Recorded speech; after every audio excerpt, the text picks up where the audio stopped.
నమస్కారం భవ్య న్యూస్ కి స్వాగతం. ముందుగా హెడ్లైన్స్.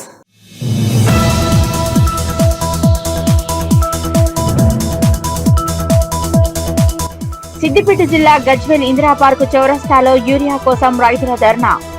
రైతులకు మద్దతుగా నిలిచిన టీఆర్ఎస్ పార్టీ గజ్వేల్ నియోజకవర్గ ఇన్ఛార్జ్ వంటేరు ప్రతాప్ రెడ్డి.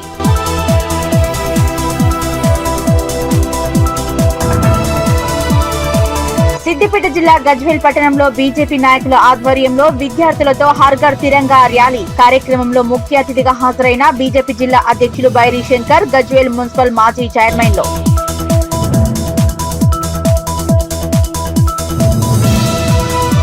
జలదిగ్బంధంలో చిక్కుకున్న మెదక్ జిల్లా ప్రసిద్ధ పుణ్యక్షేత్రమైన ఏడుపైల వనదుర్గామాత ఆలయం. సింగూరు ప్రాజెక్టు నుంచి దిగువకు నీటిని వదలడంతో పొంగి పొర్లుతున్న ఆనకట్ట.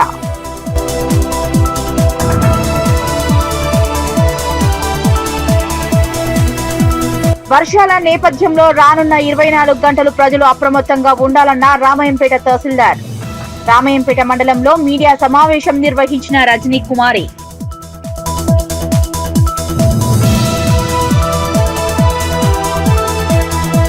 రామాయంపేట మండలంలో రానున్న 24 గంటల్లో భారీ వర్షాల నేపథ్యంలో ప్రజలు అప్రమత్తంగా ఉండాలని, అత్యవసర సమయంలోనే బయటకు రావాలని తహసీల్దార్ రజనీ కుమారి సూచించారు. ఈ సందర్భంగా ఏర్పాటు చేసిన మీడియా సమావేశంలో ఆమె మాట్లాడారు. రామాయంపేట మండలంలో రానున్న 24 గంటల్లో భారీ వర్షాల నేపథ్యంలో ప్రజలు అప్రమత్తంగా ఉండాలని, అత్యవసర సమయంలోనే బయటకు రావాలని తహసీల్దార్ రజనీ కుమారి సూచించారు. ఈ సందర్భంగా ఏర్పాటు చేసిన మీడియా సమావేశంలో ఆమె మాట్లాడారు. వాతావరణ శాఖ సూచనల మేరకు రాగల 24 గంటల్లో భారీ వర్షాలు పడే అవకాశం ఉన్నందున ప్రజలు అత్యవసర పరిస్థితులను బయటకు రావాలని, శిథిలావస్థలో ఉన్న ఇళ్లలో ఉండకుండా జాగ్రత్తగా ఉండాలని, ఇల్లు కూలిపోయే పరిస్థితిలో ఉండి ఎక్కడ ఉండాలో తెలియని అర్థం కాని పరిస్థితి ఉంటే రెవెన్యూ అధికారులకు సమాచారం అందిస్తే వారిని సురక్షిత ప్రాంతాలకు చేర్చడం జరుగుతుందన్నారు. గ్రామాల్లో విద్యుత్ సిబ్బంది, ఆశా వర్కర్లు, పంచాయతీ కార్యదర్శులు, అంగన్వాడీ కార్యకర్తలు అప్రమత్తంగా ఉండాలని, ఎలాంటి ఆపద వచ్చినా సిబ్బంది అందుబాటులో ఉండి ప్రజలకు సేవలు అందించాలన్నారు. నమస్కారం, నేను రజని, తహసీల్దార్ రామాయంపేట్. రానున్న అందరికీ తెలియజేయనది ఏమనగా రానున్న 24 గంటల్లో భారీ వర్షాలు అలర్ట్ ఉంది కాబట్టి రామాయంపేట గ్రామ పట్టణ ప్రజలందరూ కూడా చాలా జాగ్రత్తగా ఉండండి. And local Panchayat secretaries, field assistants, anganwadis, ASHA workers and local electricity linemen, లోకల్లో ఉండే వాళ్ళందరూ కూడా అది అలర్ట్గా ఏదైనా పబ్లిక్ ప్యానిక్ కాకుండా ఏదైనా అన్వర్డ్ ఇన్సిడెంట్స్ అయితే కనుక ఇమీడియట్ హయ్యర్ అఫీషియల్స్కి ఇన్ఫార్మ్ చేయాలి. అండ్ పబ్లిక్ ఎవరు కూడా బయటకు రావద్దు, నెససరీ ఉంటే తప్పితే. కాబట్టి అలర్ట్గా ఉండండి అని చెప్పేసి నేను అందరికీ తెలియజేస్తున్నాను. Thank you. దళిత మంత్రిని విమర్శించే హక్కు కొత్త ప్రభాకర్ రెడ్డికి లేదని టీపీసీసీ రాష్ట్ర ఉపాధ్యక్షులు శ్రవణ్ కుమార్ రెడ్డి మండిపడ్డారు. చేగుంట మండలం బడియారంలోని తన గెస్ట్ హౌస్ లో ఏర్పాటు చేసిన మీడియా సమావేశంలో ఆయన మాట్లాడారు. దళిత మంత్రిని విమర్శించే హక్కు కొత్త ప్రభాకర్ రెడ్డికి లేదని, 10 ఏళ్లలో ఎంపీగా ఉండి దుబ్బాక నియోజకవర్గానికి ఏమి అభివృద్ధి చేశావో చెప్పాలని టీపీసీసీ రాష్ట్ర ఉపాధ్యక్షులు శ్రవణ్ కుమార్ రెడ్డి మండిపడ్డారు. చేగుంట మండలం వడియారం తన గెస్ట్ హౌస్ లో ఏర్పాటు చేసిన మీడియా సమావేశంలో శ్రవణ్ కుమార్ రెడ్డి మాట్లాడారు. కాంగ్రెస్ పార్టీ జిల్లా ఇన్ఛార్జ్ మంత్రిని తిట్టడం పద్ధతి కాదని, 10 ఏళ్లు ఎంపీగా ఉండి దుబ్బాకలో ఏమి అభివృద్ధి చేశావో చూపించాలని ప్రశ్నించారు. మంత్రిని విమర్శిస్తే చూసి ఊరుకునేది లేదని, ఎమ్మెల్యేగా ఉన్న కొత్త ప్రభాకర్ రెడ్డి అభివృద్ధిపై, సంక్షేమ పథకాల అమలుకు భాగస్వామ్యం కావాలని, నియోజకవర్గాన్ని అభివృద్ధి చేసేందుకు కృషి చేయాలని, పార్టీలకు అతీతంగా కలిసి వస్తే అభివృద్ధికి సహకరిస్తామన్నారు. ఈ కార్యక్రమంలో జిల్లా నాయకులు విష్ణువర్ధన్ రెడ్డి, మండల youth Congress vice president Boini Srikanth, Dubbaka assembly vice president Prashanth, నాయకులు స్వామి, రాజిరెడ్డి, ఐలయ్య, బాలకృష్ణ తదితరులు పాల్గొన్నారు. కార్యకర్తల సమావేశంలో స్థానిక శాసనసభ్యుడు, మాజీ పార్లమెంట్ సభ్యుడు ప్రభాకర్ రెడ్డి గారు రకరకాల ఆరోపణలు మా జిల్లా మంత్రుల మీద చేసిండ్రు. నేను ప్రత్యేకంగా ఆయన అడగదలుచుకున్నా, 10 సంవత్సరాలు నువ్వు ఎంపీగా చేసినావు. 10 సంవత్సరాలు నువ్వు ఎంపీగా చేసినప్పుడు ఈ దుబ్బాక, ఈ ప్రాంతానికి, దుబ్బాక నియోజకవర్గానికి అక్కడ గజ్వేల్లో జరిగే అభివృద్ధి నీకు కనపడలేదా? ఇక్కడ సిద్దిపేటలో జరిగిన అభివృద్ధి నీకు కనపడలేదా? నువ్వు చేతులు మడుచుకొని పోయి ఆడ మామ అల్లుని దగ్గర నువ్వు ఉన్నావు తప్ప ఓ దిక్కు మళ్ళా ఉత్తరంలో ఉన్న సిరిసిల్ల అభివృద్ధి నీకు కనపడలేదు. నువ్వు ఏం చేసినావు? నీ కంట్రిబ్యూషన్ 10 సంవత్సరాల దుబ్బాకకి 10 సంవత్సరాల్లో ఏమి నోట్ వర్త్ కంట్రిబ్యూషన్ చేసినట్టు చెప్పు. ఆడ 1000 కోట్ల రూపాయల అభివృద్ధి సిద్దిపేటకి, గజ్వేల్కి, సిరిసిల్లకి అవుతుంటే దుబ్బాక నియోజకవర్గానికి 3 దిక్కులో ఉన్న ఈ నియోజకవర్గాలలో అవుతుంటే దాంట్లో ఒక 10% అన్న అభివృద్ధి దుబ్బాక నియోజకవర్గానికి అయిందా?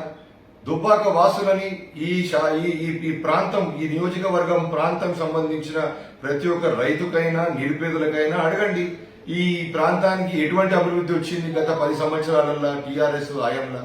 అరే అటువంటిది నువ్వు చేయనోనివి ఇవాళ పండుకొని 10 సంవత్సరాలను ఒక ఎంపీగా ఉండగా నువ్వు నోరిప్పకుండా మాట్లాడకుండా నువ్వు ఉన్నోనివి, అధికార పార్టీలో ఆ రోజు ఉన్నోనివి. ఈ రోజు నీకు ఎవరు జ్ఞానం ఇచ్చిండో నాకు తెలియదు. నాకు తెలిసి ఆ మామ అల్లుళ్ళే నీతో మాట్లాడిస్తున్నట్టున్నారు. సోయి లేకుండా పండుకున్నోనివి ఇవాళ లేచి ఆ మంత్రి ఏం చేయలేదు, ఈ మంత్రి ఏం చేయలేదు, ఈయనకు తెలియదు, ఆయనకు తెలియదు అని చెప్పి నువ్వు ఇవాళ మాట్లాడుతున్నావు. ఒకసారి అర్థం పెట్టుకొని చూసుకో, గత 10 సంవత్సరాలు నువ్వు ఏం చేసినావని. ఒక దిక్కు నువ్వు ఇట్లా మెడ దిక్కుని 3 దిక్కులలో నీకు నియోజకవర్గాలు, చుట్టుపక్కల ఉన్న నియోజకవర్గాల అభివృద్ధి నీకు కనపడలే. నీకు దుబ్బాకన చేసిన నీ కంట్రిబ్యూషన్ లేదు. ఇవాళ సరే వీళ్ళు వాళ్ళు మన ప్రజలే దేవుళ్ళు మొత్తం మీదనైతే నోరైతే తిప్పడం మొదలు పెట్టినాం. 10 ఏళ్ళు నువ్వు నీ దుబ్బాక గురించి, నీ ప్రాంతం గురించి ఒక రోజైనా పార్లమెంట్ లో నువ్వు నోరిప్పి ఏదైనా మాట్లాడినావా? ఒక రోజైనా ఆ రోజు ఆనాటి ముఖ్యమంత్రి దగ్గర పోయి ఇది మాకు కావాలి దుబ్బాక నువ్వు అడిగినవా? ఎటువంటి కూడా ఒక రోజు కూడా నువ్వు అడిగింది లేదు. అటువంటిది ఒక కార్యక్రమం, ఒక అభివృద్ధి నువ్వు నియోజకవర్గానికి తెచ్చింది లేదు. నీకు ఏం చిత్తశుద్ధి ఉన్నది? ఆలోచన నువ్వు మంత్రుల మీద అట్లా ఇట్లా అంటున్నావు. నీకు ఏం తెలుసు? గద చేసిండా మీ అల్లుడు? ఆయన మంత్రి 10 ఏళ్ళు ఆయన ఉన్నాడు కదా మామతోని, ఆయన కూడా గట్టనే చేసిండా? ఏం చేయకుండా ఎంతసేపు ఈడ కూర్చొని ఏం వసూలు అవుతున్నాయని చూసిండా? ఒక మంత్రి అంటే నువ్వు ఒక రోజన్నా నువ్వు ఏదన్నా స్కీమ్ పట్టుకొని పోయినావా? ఒక రోజన్నా నువ్వు ఏదన్నా అభివృద్ధి కోసం, దుబ్బాక కోసం నువ్వు కృషి పడ్డావా? ఒక రోజన్నా నువ్వు నోరిప్పి మా ప్రాంత వాసులకు ఇది కావాలని చెప్పి నువ్వు ఏదైనా అర్జీ పెట్టినావా? నువ్వు అధికారం ఉన్నప్పుడు పెట్టినావా? పోనీ ఇయ్యాలన్నా నీతో చేతనైన కాడ పెట్టు, మేము చేతనైన కాడ చేస్తాం. అరే నువ్వు వచ్చేది లేదు, పెట్టేది లేదు. మీరు రోడ్ నంబర్ 6 చే నంబర్ అంటారు హైదరాబాద్ లో, ఆడ నుంచి ఇవాళ కొండాపూర్ లో పోయి ఇల్లు కట్టుకున్నావు. నీ చరిత్ర అంతా మాకు తెలుసు, తెలియని చరిత్ర ఏం కాదు. అయినా కూడా పర్సనల్ విషయాల మీద మేమేం మాట్లాడదలుచుకోలేదు, రాజకీయ పరంగానే మేము మాట్లాడుతున్నాం. అరే ఈ ప్రాంతానికి నీకు ఎటువంటి కంట్రిబ్యూషన్ లేదు. నువ్వు ఇవాళ వచ్చి వాడెంత, వీడెంత, వాడెంత అని ఆయన వయసులో వాళ్ళ అనుభవం కూడా లెక్క చేయకుండా నువ్వు నోటికి వచ్చినట్టు మాట్లాడుతున్నావు. అరే నీకు ఏం కావాలి? నువ్వు ఏం నివేది పెట్టినావు? నీకు ఎటువంటి అభివృద్ధి కావాలి? నీకు ఏం ప్రాబ్లం ఉన్నది? 10 ఏళ్ళు నువ్వు నీకు అవకాశం ఉన్నప్పుడు పెట్టలే. ఇవాళ నువ్వు కన్నుప్పి నీ పక్కకి మెడల్ తిప్పి నువ్వు చూడలే. ఇవాళ వచ్చి నువ్వు ఏదో మనం ప్రశ్న చేస్తున్నావు. చిత్తశుద్ధితోని, మర్యాదతో నువ్వు ఎటువంటి అయినా కూడా దుబ్బాక పరువు నిలబట్టట్టు ఏమన్నా కన్స్ట్రక్టివ్ గా ఇవాళ కాంగ్రెస్ హయాంలో కన్స్ట్రక్టివ్ గా పేదలకు ఏం కావాలి, ఇన్ని స్కీములు పెట్టున్నాం, దాని పరంగా ఎట్లా లాభం కావాలి, దాంట్లో భాగస్వామ్యంగా 100% మా పార్టీ తరఫున సహకారాలు ఉంటాయి. కానీ ఏదో ఒకటి సబ్జెక్ట్ లేకుండా ఏదో ఒకటి వరకు. కానీ ఒకటే ఉన్నది, పండుకున్న వాళ్ళు అయితే 10 ఏళ్ల తర్వాత ఇవాళ నోరిప్పి మాట్లాడుతున్నావు, మేల్కున్నావు. 10 ఏళ్ళు నీ దగ్గర అధికారం ఉన్నప్పుడు పండుకున్నావు. ఈ సంవత్సరం కూడా పండుకున్నావు. నువ్వు ఇవాళ ఏదో లేచి నిలబడి మాట్లాడుతున్నావు. దానికి 100% నేను చాలా సంతోషంగా వ్యక్తం చేస్తున్నా. కానీ కొంచెం సబ్జెక్ట్ ఉండి దాని మీద కొంచెం అవగాహన ఉండి నువ్వు ఏదైనా మాట్లాడు. సిద్దిపేట జిల్లా గజ్వేల్ ఇందిరా పార్క్ చౌరస్తాలో యూరియా కోసం రైతులు ధర్నాకు దిగారు. రైతులకు మద్దతుగా TRS party Gajwel incharge Vanteru Pratap Reddy, TRS party శ్రేణులు పాల్గొన్నారు. సిద్దిపేట జిల్లా గజ్వేల్ ఇందిరా పార్క్ చౌరస్తాలో యూరియా కోసం రైతులు ధర్నాకు దిగారు. రైతులకు మద్దతుగా టీఆర్ఎస్ పార్టీ గజ్వేల్ నియోజకవర్గ ఇన్ఛార్జ్ వంటేరు ప్రతాప్ రెడ్డి, టీఆర్ఎస్ పార్టీ శ్రేణులు పాల్గొన్నారు. ఈ సందర్భంగా వారు మాట్లాడుతూ గత 10 సంవత్సరాల పాలనలో కేసీఆర్ రైతులకు సమయానికి యూరియా అందించి రైతులకు ఇబ్బంది కలగకుండా చూశారని, కేసీఆర్ గజ్వేల్ లో రెక్ పాయింట్ ఏర్పాటు చేసి ఇక్కడ నుంచి యూరియా బయటకు సిద్దిపేట, కరీంనగర్ కూడా పంపించారన్నారు. ఇప్పుడు కాంగ్రెస్ ప్రభుత్వం వచ్చాక యూరియా కోసం రైతులను ఉదయాన్నే 5 గంటల నుంచి షాపుల దగ్గర క్యూ లైన్ కట్టవలసి వస్తుందని, వచ్చిన యూరియాని కూడా సరిగ్గా అందటం లేదని, ఒక ఆధార్ కార్డు మీద ఒక బ్యాగ్ ఇవ్వటం వల్ల రైతులకు ఇబ్బంది కలుగుతుందన్నారు. తక్షణమే ప్రభుత్వం చర్య తీసుకుని రైతులకు యూరియా అందించాలని డిమాండ్ చేశారు. ఈ సంవత్సరం అదే మన కాంగ్రెస్ ప్రభుత్వం ఎప్పుడు ఇప్పుడు అది ఎప్పుడు టోకెన్ రాస్తుందో తెలుస్తలేదు, ఎన్ని గంటలకు వస్తుందో తెలుస్తలేదు. మంచిగా ఒకటే మా సంచి 2 ఎకరాలు 3 ఎకరాలు ఇన్ని సంచులు అవసరం. ఒక సంచి రాస్తే ఎన్ని రోజులు తిరగాలి మేము రైతులకు? ఎన్ని రోజులు తిరగాలి? ఎన్ని రోజులు దొరకదో తెలియదు, దొరకదో తెలియదు. రోజులంటే రోడ్డు మీదకి రావాలి, ఇంత అన్యాయమైన ప్రభుత్వం ఎక్కడా లేదు. రైతుల యూరియా షేర్ అయిపోయింది, రైతులు వ్యవసాయం చేయలేకపోతున్నారు. యూరియా ఎందుకు ఇబ్బంది వచ్చింది? ఎప్పుడు చూసినా రోడ్ల మీదకి వచ్చా మళ్ళా 10 మంచిగా ఇచ్చిండు కేసీఆర్ గవర్నమెంట్ ఉన్నాను రోజులు. మేమైతే ఇట్లా స్టాక్ పెట్టుకోము రైతులు. ఏది ఏ టైంలో వేయాలో గదే టైంలో వేస్తాం. అది వేయకపోతే పంట పడలేదు. ఇన్నేళ్ళు లేదు, ఇయ్యాల లేదు. సెంట్రల్ గవర్నమెంట్ ఇయ్యాల వచ్చింది. ఆనాడు 10 ఏళ్ళు గవర్నమెంట్ సెంట్రల్ గవర్నమెంట్ ఉంది. ఇయ్యాల కూడా అదే సెంట్రల్ గవర్నమెంట్ ఉంది బీజేపీ. ఇవాళ సెంట్రల్ గవర్నమెంట్ ఇస్తలేదని చెప్తే వీళ్ళు చెప్తున్నారు. వీళ్ళకి చేతగాక వీళ్ళు తెప్పియలేని పరిస్థితిలో అది ఓలేక తెప్పియలేక మాకు రైతులకు ఇబ్బంది పెట్టదు. 10 ఏళ్ళు ఉంటే అప్పుడు 10 ఏళ్ళు కదే కోస, ఇప్పుడు 10 ఏళ్ళు కదే కోస. మళ్ళీ వచ్చింది 10 ఏళ్ళ కదే. మాకు ఇబ్బంది లేదు. టీఆర్ఎస్ గవర్నమెంట్ ఉన్నది రోజులు మంచిగా బతికినాం, మంచిగా ఇచ్చారు. ఏ ఇబ్బంది లేదు రైతులకు మాత్రం. అప్పుడు దొరికింది. మేజర్ కాప్స్ ఉంటాయి. రైతులకందరికీ కూడా యూరియా చాలా అవసరం ఉంది. ఇలా ఒక 1000 రూపాయలు పెడితే కూడా కూలీ దొరకలేడు. ఆ సమయంలో పిల్లల్ని స్కూల్ పంపకుండా పిల్లల్ని తీసుకొని భార్య పిల్లలు కుటుంబం అంతా కూడా రోడ్డు మీద వచ్చి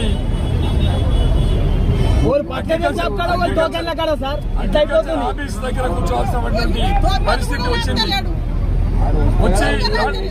వచ్చి రాని యూరియా దాన్ని టోకన్స్ కూడా రాత్రిపూట రాసుకొని, అంటే కాంగ్రెస్ పార్టీ నాయకులకు మాత్రమే యూరియా ఇస్తున్నారు. ఓన్లీ ఎక్కడైతే కాంగ్రెస్ పార్టీ నాయకులు ఉంటారో వాళ్ళే టోకన్లు రాత్రిపూట అగ్రికల్చర్ ఆఫీసర్లను బెదిరించి వాళ్ళను భయపట్టించి వాళ్ళతోని ఓన్లీ కాంగ్రెస్ పార్టీకి సంబంధించినటువంటి నాయకులు మాత్రమే చిట్టీలు రాయించుకొని రాత్రిపూట, అంటే పట్టపగలు కాకుండా రాత్రి 12 గంటలకే వచ్చేదాన్ని కాల్ చేస్తున్నారు.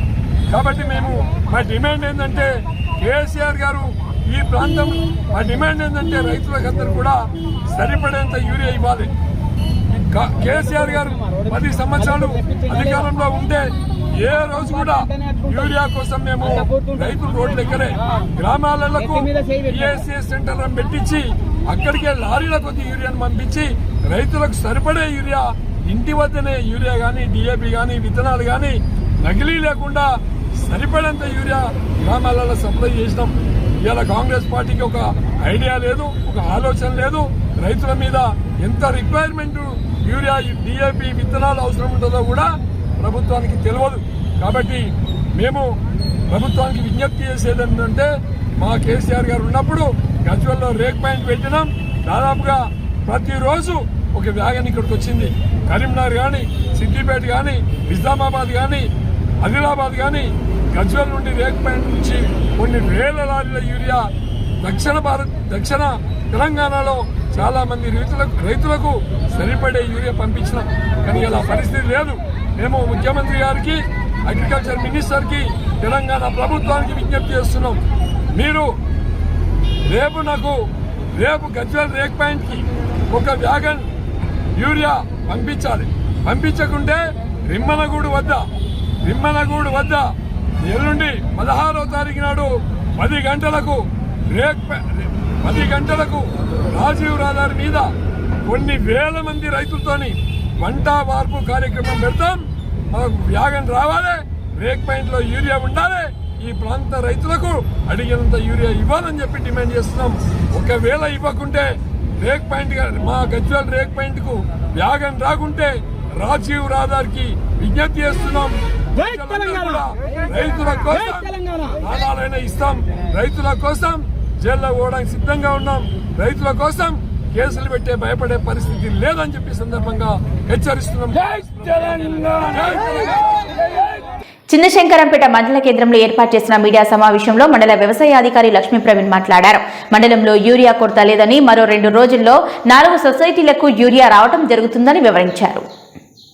చిన్నశంకరంపేట మండల కేంద్రంలో ఏర్పాటు చేసిన మీడియా సమావేశంలో మండల వ్యవసాయ అధికారి లక్ష్మీ ప్రవీణ్ మాట్లాడుతూ మండలంలో యూరియా కొరత లేదని మరో 2 రోజుల్లో 4 సొసైటీలకు యూరియా రావడం జరుగుతుందన్నారు. యూరియా కోసం రైతులు ఎలాంటి ఆందోళన చెందకూడదని ఆయన తెలిపారు. అదేవిధంగా మొదటి దఫా యూరియా వాడిన రైతులు 2వ దఫా నానో యూరియా స్ప్రే చేసుకోవాలన్నారు. ఎకరం పొలానికి 1/2 లీటర్ నానో యూరియా స్ప్రే చేస్తే ఒక యూరియా బస్తా వాడితే పొలానికి ఎంత బలం వస్తుందో 1/2 లీటర్ నానో యూరియా స్ప్రే చేస్తే అంత బలం ఇస్తుందని రైతులు 2వ దఫా నానో యూరియా స్ప్రే చేసుకోవాలని ఆయన తెలిపారు. శంకరంపేట మండల రైతులందరికీ విజ్ఞప్తి, మన మండలంలో యూరియా కొరత లేదు. సో దీనివల్ల ఎలాంటి ఆందోళన చెందాల్సిన అవసరం లేదు. రేపు చందంపేట సొసైటీకి మరియు మడూరు సొసైటీకి యూరియా రాబోతుంది. అలాగే ఎల్లుండి శంకరంపేట సొసైటీకి జంగరాజ్ సొసైటీకి యూరియా అలాట్మెంట్ ఇవ్వడం జరిగింది. ఒక దఫా యూరియా వాడిన రైతులు 2వ దఫాలో నానో యూరియా స్ప్రే చేసుకోవాల్సిందిగా తెలియజేస్తున్నాము. ఎకరానికి 1/2 లీటర్ నానో యూరియా స్ప్రే చేయడం వల్ల ఒక బస్తా యూరియా వేసినంత బలం లభిస్తుంది. కాబట్టి 2వ దఫాగా భాగంగా నానో యూరియా స్ప్రే చేసుకోవాల్సిందిగా తెలియజేస్తున్నాము. మెదక్ పట్టణంలో తిరంగా జెండాతో బీజేపీ ఆధ్వర్యంలో భారీ ర్యాలీ నిర్వహించారు. జిల్లా బీజేపీ నాయకులు, విద్యార్థులు 300 మీటర్ల జాతీయ జెండాను పట్టణంలోని పాత బస్టాండ్ నుంచి పురవీధుల గుండా ప్రభుత్వ జూనియర్ కళాశాల వరకు భారీ ర్యాలీ నిర్వహించారు. మెదక్ పట్టణంలో తిరంగా జెండాతో బీజేపీ ఆధ్వర్యంలో భారీ ర్యాలీ నిర్వహించారు. 79వ స్వాతంత్ర దినోత్సవాన్ని పురస్కరించుకుని బీజేపీ జిల్లా అధ్యక్షులు వాల్దాస్ మల్లేష్ గౌడ్, మాజీ అధ్యక్షులు గడ్డం శ్రీనివాస్, రాష్ట్ర జిల్లా బీజేపీ నాయకులు, విద్యార్థులు 300 మీటర్ల జాతీయ జెండాను పట్టణంలోని పాత బస్టాండ్ నుంచి పురవీధుల గుండా ప్రభుత్వ జూనియర్ కళాశాల వరకు భారీ ర్యాలీ చేశారు. ఈ సందర్భంగా అధ్యక్షులు వాల్దాస్ మల్లేష్ గౌడ్ మాట్లాడుతూ దేశ చరిత్రను తెలిపే విధంగా ప్రధానమంత్రి నరేంద్ర మోదీ ముందుకు సాగుతున్నారన్నారు. పాకిస్తాన్ కుట్రలను మన దేశ ఆర్మీ పటాపంచలు చేసిందన్నారు. దానికి నిదర్శనం ఆపరేషన్ సింధూర్ అన్నారు.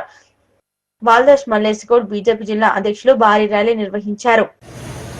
ఆగస్టు 1947 15వ తేదీన మనం స్వాతంత్ర దినోత్సవాన్ని జరుపుకుంటాం. ఎన్నడూ లేని విధంగా గత 4 సంవత్సరాల నుంచే ఈ జెండాను పురవీధుల నుంచి నింపుకొని ప్రతి ఇంటి మీద కూడా తిరంగా జెండా వేయడానికి వెసులుబాటు చట్టం తీసుకొచ్చినటువంటి వ్యక్తి మన ప్రియతమ ప్రధానమంత్రి నరేంద్ర మోడీ గారు. అంతకుముందు 15 ఆగస్టు 70 రోజు మాత్రమే నిర్దేశిత ప్రాంతాల్లో నిర్దేశిత సమయాలలో మాత్రమే ఈ జెండా ఎగరేసేది. చాలా మందికి ఈ జెండా గురించి, స్వాతంత్ర ఉద్యమం గురించి, పోరాటం గురించి తెలియడం లేదు. అందరికీ తెలవాలి, అందరూ కూడా భాగస్వాములు కావాలి అన్నటువంటి ఉద్దేశంతో దేశంలో ఉన్నటువంటి ప్రతి ఇంటి మీద కూడా ఈ ముంబన్నల జెండాను ఎగిరేయాలన్నటువంటి ఒక ఉద్దేశంతో ఈ ముంబన్నల జెండాకు వెనుక ఉన్నటువంటి చరిత్ర మీకు అందరికీ తెలవాలి. భావి భారత పౌరులుగా మీరు ఉన్నారు కాబట్టి మీకు ఈ యొక్క చరిత్ర తెలవాలి. అంతకుముందు మన దేశం ఏ విధంగా ఉంటే, ఎవరి పాలనలో ఉంటే, మరి మనకు స్వాతంత్రం ఏ విధంగా వచ్చింది, వచ్చినటువంటి స్వాతంత్రాన్ని ఏ విధంగా మనం కాపాడుకోవాలి అన్నటువంటి ఒక ఉద్దేశంతో ఈ ర్యాలీలు చేస్తా ఉన్నాం. దయచేసి మీరందరూ కూడా మరి రేపు కూడా మనందరి ఇంటి మీద ముప్పన్నెల జెండాను ఎగరేసి ఆ జెండాకు బంధనం చేసి మనం స్వాతంత్ర సమయంలో మరణించినటువంటి వారిని, పశువులు బాసినటువంటి వారిని ఒక్కసారి స్మరించుకోవాలి. వచ్చినటువంటి స్వాతంత్రాన్ని మనం గట్టిగా కాపాడుకోవాలి. మరి ప్రపంచంలో ఏ దేశం చూసినా ఇవాళ భారతదేశం వైపు చూస్తూ ఉన్నారు, నరేంద్ర మోడీ వైపు చూస్తూ ఉన్నారు. రాబోయే రోజుల్లో కూడా విశ్వ గురువుగా ప్రపంచంలోనే మొట్టమొదటి స్థానంలో ఉండడానికి మరి ప్రయత్నం చేస్తూ ఉన్నారు. అందులో మీరందరూ కూడా భాగస్వాములు కావాలని తెలియజేస్తూ, మరి ఇంతసేపు అయినప్పటికీ కూడా ఓపికతో ఉన్నటువంటి చిన్నారులకు, సోదరులకు, పాత్రికేయులందరికీ నా యొక్క ధన్యవాదాలు. మరి భారతదేశం కోసం స్వతంత్రం రావాలి, మా బతుకులు మేము బతుకుతామని చెప్పి వేలాది లక్షలాది మంది ప్రాణాలు అర్పించడం జరిగింది. అదంతా కూడా మీకు తెలుసు. స్వతంత్రం వచ్చిన తర్వాత మరి భారతదేశం కోసం మరి బార్డర్లో మన వీర జవాన్లు ఎంతో మంది వీర మరణం పొందిన సంగతి కూడా మీకు అందరికీ తెలుసు. ఒక్కసారి వాళ్లకు ఆత్మశాంతి కలగాలని చెప్పి మనమందరం కూడా ఈరోజు ఈ తిరంగా ర్యాలీని నిర్వహిస్తున్నాం. అదేవిధంగా మరి భారతదేశం కోసం భారత ప్రధానమంత్రి మొన్న మనం చూసుకున్నట్టయితే ఆపరేషన్ సింధూర్ పేరు మీద మరి ఇస్లామిక్ దేశాలు చాలా దేశాలు కూడా మన దేశం పైన విషాన్ని చిమ్ముతున్నాయి. అవన్నిటిని కూడా వెనువెంటనే తిప్పికొడుతున్న మన భారత ప్రధానమంత్రి మరి భారతదేశ జవాన్లు కానీ మరి భారతదేశం యొక్క సైనికులు కానీ వాటికి ఒకటే ఉదాహరణ. మరి పహల్గాం ప్రాంతంలో మనం చూసుకున్నట్లయితే మన హిందువులను అతి దగ్గర నుంచి కాల్చి చంపిన మరి పాకిస్తాన్ IAS గుండెలు ఎట్లా చేసిందో మీకు అందరికీ తెలుసు. మరి ఎమ్మడే భారత ప్రధానమంత్రి వాటిని తిప్పికొట్టాలని చెప్పి ఇద్దరు వీర నారీలను మరి పాకిస్తాన్ పంపితే 15 నిమిషాలలో వాళ్ళ స్థావరాలను మొత్తం కూడా మరి పటాపంచలు చేసి భస్మం చేసి వచ్చిన భారతదేశానికి ఒక చరిత్రలో మిగిలిపోతుంది. మరి భారతదేశం అంటే ప్రతి ఒక్కరికి కూడా దేశం పైన భక్తి ఉన్ననాడే మన దేశాన్ని మనం కాపాడుకోగలుగుతాం. ఈ రోజు 800 సంవత్సరాల నుంచే మన దేశాన్ని ఇంతకు ముందు మరి ముస్లింలు ఇస్లామిక్లు పరిపాలించారు, దాని తర్వాత క్రైస్తవులు పరిపాలించారు. మరి ఆ తర్వాత మనకు స్వతంత్రం రావడం జరిగింది. స్వతంత్రం వచ్చిన నుంచి కూడా ఎప్పుడు కూడా ఇలాంటి జాతీయ పండుగ మనం వీధుల గుండా చేసుకోలేదు. మరి గత 5 సంవత్సరాల నుంచి 6 సంవత్సరాల నుంచి నరేంద్ర మోడీ గారు దీన్ని భారతదేశం మొత్తం ఒక గొప్ప పండుగగా చేసుకోవాలనే ఉద్దేశంతోనే మరి ఈ యొక్క కార్యక్రమాన్ని చేపట్టినాం. ఇప్పుడు భారత ప్రధానమంత్రి చెప్పేది ఏంటిదంటే made in India, make in India. మరి మీలోనే ఉన్నారు, ఇంజనీర్లు ఉన్నారు మీలోనే, మరి IAS రైతులు మీరే, IPS రైతులు మీరే, దేశ భవిష్యత్తు మొత్తం మీ పైన ఉంది. కాబట్టి మీరందరూ కూడా దేశం పైన భక్తితోనే మరి మీ ఇంటి పైన విద్యార్థులంతా మరి మీరు రేపు జెండా వందనం కంటే ముందే మీ ఇంటి పైన ఎక్కి మీ కుటుంబ సభ్యులతోని ఒక తిరంగా జెండా ఇంటి పైన పెట్టి అందరూ కూడా సెల్ఫీ దిగి దాన్ని మరి ఫోటోల ద్వారా సోషల్ మీడియాలో పెట్టగలరని కోరుకుంటూ ఈ యొక్క కనీసము సిద్దిపేట జిల్లా గజ్వేల్ పట్టణ కేంద్రంలో బీజేపీ నాయకుల ఆధ్వర్యంలో విద్యార్థులు హర్ ఘర్ తిరంగా ర్యాలీ నిర్వహించారు. ఈ కార్యక్రమంలో ముఖ్య అతిథిగా బీజేపీ జిల్లా అధ్యక్షులు బైరి శంకర్, గజ్వేల్ మున్సిపల్ మాజీ చైర్మన్లు పాల్గొన్నారు. సిద్దిపేట జిల్లా గజ్వేల్ పట్టణ కేంద్రంలో బీజేపీ నాయకుల ఆధ్వర్యంలో విద్యార్థులతో నిర్వహించిన హర్ ఘర్ తిరంగా ర్యాలీలో ముఖ్య అతిథిగా పాల్గొన్నారు. బీజేపీ జిల్లా అధ్యక్షులు బైరి శంకర్, గజ్వేల్ మున్సిపల్ మాజీ చైర్మన్లు మాట్లాడారు. నరేంద్ర మోదీ పిలుపు మేరకు దేశంలోని ప్రతి పట్టణంలో హర్ ఘర్ తిరంగా ర్యాలీ నిర్వహించామని, దేశ ప్రజలందరూ ఇదే విధంగా ప్రధాని నరేంద్ర మోదీకి వెన్నుదన్నుగా ఉంటే భవిష్యత్తులో విజయాలు ఎన్నో చూడవచ్చన్నారు. స్వతంత్ర ఉద్యమకారులను గుర్తు చేస్తూ ప్రతి ఒక్కరూ కలిసిమెలిసి ఉండాలనే ఆకాంక్షతో స్వాతంత్ర దినోత్సవం సందర్భంగా ప్రతి ఇంటిపై జాతీయ జెండాను ఆవిష్కరించాల్సిన అవసరం ఉందన్నారు. దేశంలో ప్రజల్లో దేశభక్తిని చాటి సోదర భావంతో మెలిగేలా సామాజిక స్ఫూర్తిని కొనసాగించాలన్నారు. గజ్వేల్ నియోజకవర్గ ప్రజలందరికీ, సిద్దిపేట జిల్లా ప్రజలందరికీ 79వ స్వాతంత్ర దినోత్సవ శుభాకాంక్షలు. ఈరోజు భారత ప్రభుత్వం నరేంద్ర మోడీ గారి ఆదేశానుసారం హర్ ఘర్ తిరంగా పేరు మీద అన్ని రాష్ట్రాల్లో, జిల్లాల్లో, మండలాల్లో ఇవాళ తిరంగా ర్యాలీలు నిర్వహిస్తూ ఉన్నాం.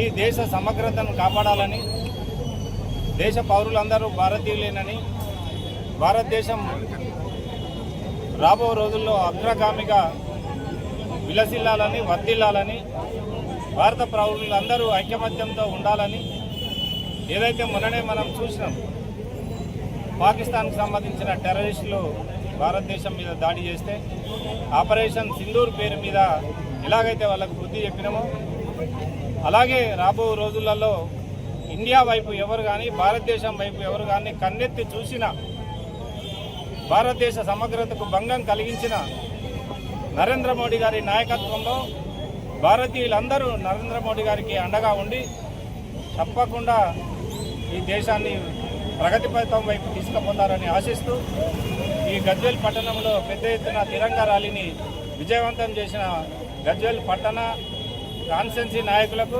అలాగే వివిధ పాఠశాల విద్యార్థులకు స్కూల్ యాజమాన్యాలకు కృతజ్ఞతలు తెలియజేస్తా ఉన్నాం. ముఖ్యంగా సహకరించిన పోలీసు వారికి, మీడియా మిత్రులందరికీ హృదయపూర్వక నమస్కారాలు. జై హింద్. తిరంగా ర్యాలీని పెద్ద ఎత్తున జరుపుకోవడం జరిగింది. ఈ కార్యక్రమానికి వచ్చేటువంటి మన గజ్వేల్ సిద్దిపేట జిల్లా అధ్యక్షుడు వైరి శంకరన్న గారికి, అలాగే బీజేపీ సీనియర్ నాయకులు నందమన్న గారికి, మిగతా నాయకులందరికీ కూడా, ముఖ్యంగా ఈ యొక్క పాఠశాల నుంచి వచ్చిన విద్యార్థులందరికీ కూడా పేరు పేరున కృతజ్ఞతలు తెలియజేస్తూ, ఈరోజు దేశంలో చూసినట్టయితే మోడీ గారి ఆదేశానుసారం ఈరోజు ప్రతి గ్రామంలో కానీ ప్రతి పట్టణంలో కానీ ఈరోజు ర్యాలీగా తిరంగా ర్యాలీలను తీయడం జరుగుతుంది. గత 11 సంవత్సరాలుగా చూసినట్టయితే ఈరోజు మన దేశంలో దైవభక్తే కానీ దేశభక్తే కానీ ప్రతి ఒక్క మానవుల్లో ప్రతి ఒక్క శ్రేణిలో కూడా రావడం జరుగుతుంది. ఇది ఒక మంచి సూచిక. ఎందుకంటే ఈరోజు నిజంగా మన నరేంద్ర మోడీ గారు దైవాంశ సంబుద్ధుడు అనే దానికి కార్యక్రమం మొన్న జరిగినటువంటి సింధూరులో జరిగినటువంటి ఒక 26 మంది పౌరులను పుట్టన పెట్టుకున్న ఒక రోజులనే 24 గంటలనే వాళ్ళందరినీ కూడా అంతమొందించిన ఘనత మన నరేంద్ర మోడీ గారిది. ఇలా దేశంలో మన ప్రపంచ దేశాలలోనే మన భారతదేశాన్ని ముందుకు తీసుకుపోతున్న మన నరేంద్ర మోడీ గారికి ఇలా దేశంలో ఉన్నటువంటి పౌరులందరూ కూడా నీరాజనాలు పలుకుతున్న సంగతి మనం గ్రహిస్తున్నాం. రాబో కాలంలో నరేంద్ర గారి ఆధ్వర్యంలో మరి యొక్క 20-25 ఏళ్ళు ఈ బీజేపీ పరిపాలన ఉంటే దేశంలో ఉన్నటువంటి ప్రపంచ దేశాలలోనే భారతదేశము ఒక నంబర్ 1 దేశంగా ముందుకొస్తుంది. మొన్ననే మన ట్రంప్ గారు అమెరికా భయపెట్టినా కానీ ఇంత కూడా జనకకుండా ఈరోజు దేశీయ ఉత్పత్తులను పెంచాలనే ఉద్దేశంతో ఈరోజు ధీటుగా జవాబు చెప్పినటువంటి నరేంద్ర మోడీ గారికి దేశ పౌరులందరూ కూడా ఎంతో పెద్ద ఎత్తున నిరాజనాలు పలుకుతున్న సంగతి మనం గ్రహిస్తున్నాం. కావున గజ్వేల్ మున్సిపల్ ప్రజలారా ఈసారి తప్పకుండా బీజేపీ గజ్వేల్ మున్సిపల్లో అవకాశం ఇచ్చి రాబో కాలంలో మనం ఈ యొక్క బహుమానాన్ని మనం కేంద్ర మంత్రులకు మరియు రాష్ట్ర మంత్రులకు కూడా మనం తెలియజేయాలని కోరుతున్నాను. మెదక్ జిల్లాలోని ప్రసిద్ధ పుణ్యక్షేత్రమైన ఏడుపాయల వనదుర్గామాత ఆలయం జల దిగ్బంధంలో చిక్కుకుంది.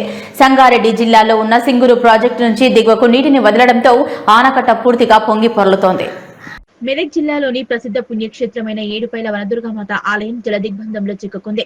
సంగారెడ్డి జిల్లాలో ఉన్న సింగూరు ప్రాజెక్టు నుంచి దిగువకు నీటిని వదలడంతో పాపన్నపేట మండలంలోని వనదుర్గామాత ఆలయ సమీపంలో ఉన్న 30 శతకోటి గణపురడుగుల ఆనకట్ట పూర్తిగా పొంగి పొర్లుతోంది. ప్రాజెక్టుపై నుంచి గంగమ్మ పరవళ్లు తొక్కుతూ వనదుర్గామాత ప్రధాన ఆలయం ముందున్న నదిపాయ ఉధృతంగా ప్రవహిస్తోంది.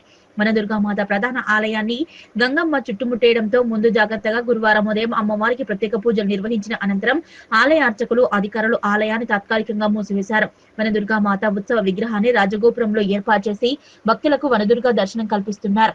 వరద ఉధృతి తగ్గుముఖం పట్టగానే మూలవిటిట అమ్మవారి దర్శనం యథావిధిగా కొనసాగుతుందని ఆలయ అర్చకులు శంకర్ శర్మ, ఎండోమెంట్ అధికారి శ్రీనివాస్ గౌడ్ తెలిపారు. దేవస్థానం ఈ రోజు ప్రాతకాలం నుండే అమ్మవారికి అభిషేకము, అలంకరణ, నిత్యవేదనతోటి అమ్మవారి యొక్క వచ్చిన భక్తులకు సింగూరు నీరు వదలడం వల్ల ఈ రోజు అమ్మవారి ఒక గర్భాలయము 11 గంటలకు సింగూరు నీరు వదలడం వల్ల 11 గంటలకు అమ్మవారికి మూసివేయడం జరిగింది. వచ్చిన భక్తులు ఈ సింగూరు నీరుల వల్ల దాన్ని దృష్టిలో పెట్టుకొని వచ్చిన భక్తులు రాజగోపురంలో ఉత్సవ విగ్రహానికి పూజలు అందుకుంటున్నటువంటి వనదుర్గా భవాని మాతకు మొక్కుబడులు రాజగోపురంలోనే చేసుకుని వారి యొక్క ఓడిబియ్యం కానీ ఏదైనా కానీ వచ్చిన భక్తులు అమ్మవారిని దర్శించుకొని ఈ యొక్క దేవాదాయ ధర్మాదాయ శాఖకు సహకరించాలని కోరుచు అమ్మవారి కృపకు పాత్రలు కాగలరు. వనదుర్గా భవాని మాతాకి జై.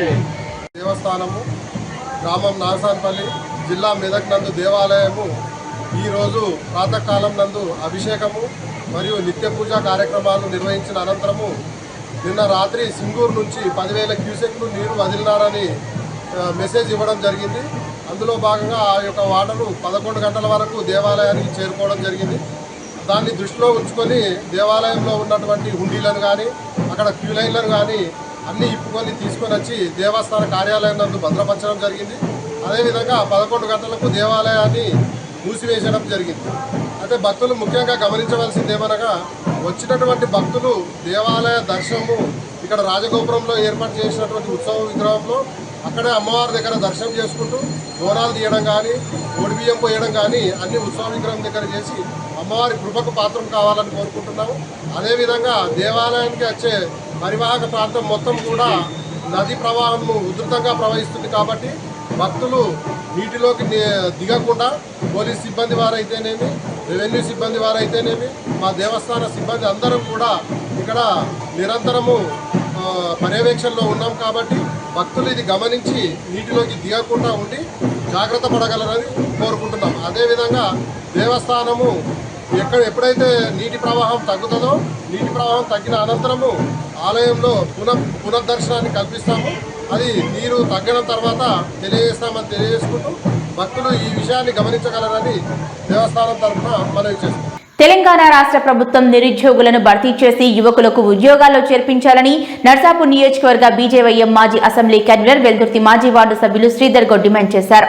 వెల్దుర్తిలో ఆయన మీడియా సమావేశం నిర్వహించారు. తెలంగాణ రాష్ట్ర ప్రభుత్వం నిరుద్యోగుల భర్తీ చేసి యువకులను ఉద్యోగాల్లో చేర్పించాలని నర్సాపూర్ నియోజకవర్గ బీజేవైఎం మాజీ అసెంబ్లీ కన్వీనర్ వెల్దుర్తి మాజీ వార్డు సభ్యులు శ్రీధర్ గౌడ్ డిమాండ్ చేశారు. వెల్దుర్తిలో మీడియా సమావేశం నిర్వహించారు. తెలంగాణ ప్రభుత్వం ఉద్యోగాల భర్తీ చేయకపోవడంతో కార్యాలయంలో సిబ్బంది లేక ఇబ్బంది పడుతున్నారని ఆగ్రహం వ్యక్తం చేశారు. ప్రాథమిక వ్యవసాయ సహకార సంఘం వద్ద సిబ్బంది కొరత వల్ల యూరియా పంపిణీ ఆలస్యం కావడంతో రైతులు ఉదయం నుంచి పడిగాపులు కాస్తున్నారని, వర్షంలో సైతం నిలబడి యూరియా కోసం ఇబ్బంది పడుతున్నారని ఆవేదన వ్యక్తం చేశారు. ప్రభుత్వం వెంటనే ఉద్యోగాలు భర్తీ చేసి ప్రభుత్వ కార్యాలయాల్లో సిబ్బందిని ఏర్పాటు చేయాలని డిమాండ్ చేశారు. ఈరోజు వెల్లుర్తి వ్యవసాయ సహకార సంఘం దగ్గర యూరియా కోసం, దుక్కు మందు కోసం రైతులు లైన్లలో నిలబడడం చాలా ఇబ్బంది పడ్డారు. ఎంత వర్షం పడుతుంది, ఆ వర్షం కూడా రైతులు క్యూ లైన్లో నిలబడ్డారు. ఎందుకోసమని అధికారులను మేము అడిగితే ఎవరు ఇద్దరమే ఉన్నాము, ఎంతమంది కంటూ ఇస్తాము, రాసుకొని ఇవ్వాలంటారు. కేంద్ర ప్రభుత్వం ఏమో యూరియా మొత్తము ఇస్తున్నాము, అన్ని సబ్సిడీలు ఇస్తున్నాము, అన్ని ఇస్తున్నాము. నన్ను రాష్ట్ర ప్రభుత్వం మాత్రం ఉద్యోగాలు భర్తీ చేయక, యువకులు వాళ్ళకు ఉద్యోగాలు రాక ఈ ఉద్యోగాలు భర్తీ చేస్తే వాళ్లకు ఎంతో ఉపయోగపడుతుంది. ఈ ప్రభుత్వం ఆలోచించి ఈ ఉద్యోగాలు భర్తీ చేస్తే రైతులకు ఎంతో సహాయంగా ఉంటుందని రాష్ట్ర ప్రభుత్వాన్ని కోరుతున్నా, ఒక నిరుద్యోగిగా కోరుతున్నా. భారతీయ జనతా పార్టీ పక్షాన కూడా శాఖపరంగా వెల్లుర్తి శాఖపరంగా డిమాండ్ చేస్తున్నాం. భవ్య న్యూస్ ముగించే ముందు హెడ్లైన్స్ మరోసారి.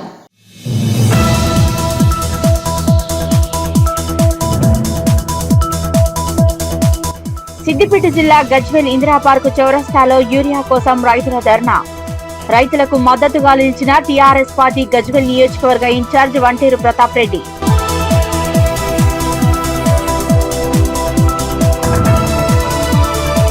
సిద్దిపేట జిల్లా గజ్వేల్ పట్టణంలో బీజేపీ నాయకుల ఆధ్వర్యంలో విద్యార్థులతో హర్ ఘర్ తిరంగా ర్యాలీ. కార్యక్రమంలో ముఖ్య అతిథిగా హాజరైన బీజేపీ జిల్లా అధ్యక్షులు బైరి శంకర్, గజ్వేల్ మున్సిపల్ మాజీ చైర్మన్లు.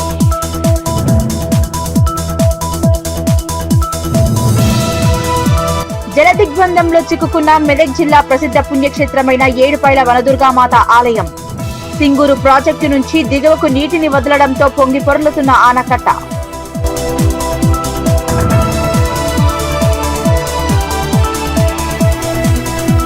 వర్షాల నేపథ్యంలో రానున్న 24 గంటలు ప్రజలు అప్రమత్తంగా ఉండాలన్న రామాయంపేట తహసీల్దార్. రామాయంపేట మండలంలో మీడియా సమావేశం నిర్వహించిన రజనీ కుమారి.